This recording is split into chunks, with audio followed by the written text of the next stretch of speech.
Andrew, I know that we still desperately need some rain. Yes. Obviously, we need it. The ground is dry, but also for a little bit of cool down. Right. Now, it will be nice to see a change on the 9-day. Oh, yeah. As brief as it's going to be, I got to be that guy. It's not going to be the forever change. It's not the change of the seasons, but it will be a nice break from what we've been. And it's been a hot summer. There's no other way to put it. It's been the hottest summer we've had in a decade. We've had 22 as of today, 100-degree days, 57 90-degree days. So still a little while to catch up on 90-degree days when you look at many of the seasons past. But 22, nothing close until you get to 2012 and 2011 in terms of total 100-degree days. So it really just has been that hot. The heater cranked on during July, and it's stayed with us so far in August. A quiet night over downtown Oklahoma City on our Regency Cam and our Pike Pass Skycam network. Temperatures falling back to 87 degrees, but it still feels like 90. So still a little sweaty out there, even though we are well past sunset here in Oklahoma.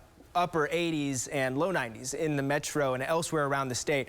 That's how we're all sitting. No one's especially cool. There's a few 80s sprinkled here and there, but for the most part, it's 85 plus across the state with a warm south wind that's gusting 11 to 22 in central Oklahoma, gusts closer to 25 in southwest Oklahoma. It'll be a little bit less windy tomorrow, but still a nice south breeze that's going to heat things up. But I got to show it because it's in the United States. A little taste of winter is out there.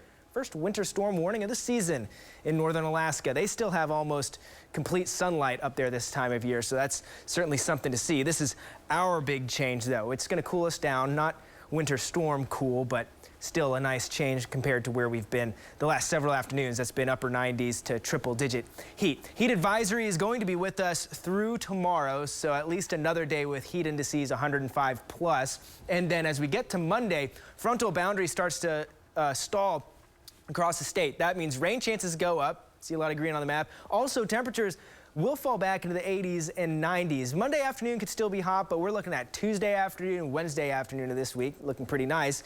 And that boundary is still hanging around with us. So we could see those rain chances stay with us for the next couple of days until we get to the latter end of the week. So after Wednesday, the heat dome's going to rebuild, a drier pattern sets up, and we can expect a few more 100-degree days by the end of the 9 days. So the heat, it's not done with us yet, and we'll get our little break from it. But tomorrow, good chunk of the state still under a heat advisory for our Sunday afternoon. Feels like temperatures from 105 to 108. When we get that front, I mentioned Monday still going to be a little bit on the hot side.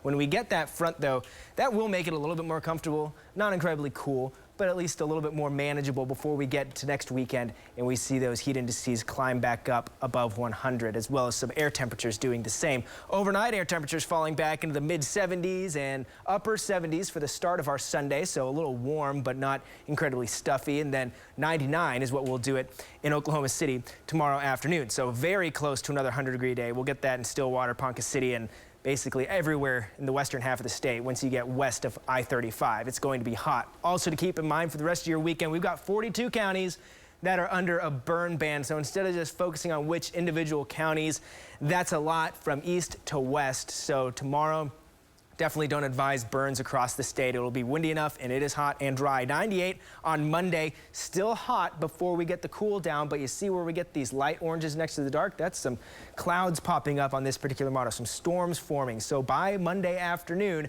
those rain chances start to peak up, become a little bit more scattered across the state. I think a little bit drier in southwest Oklahoma.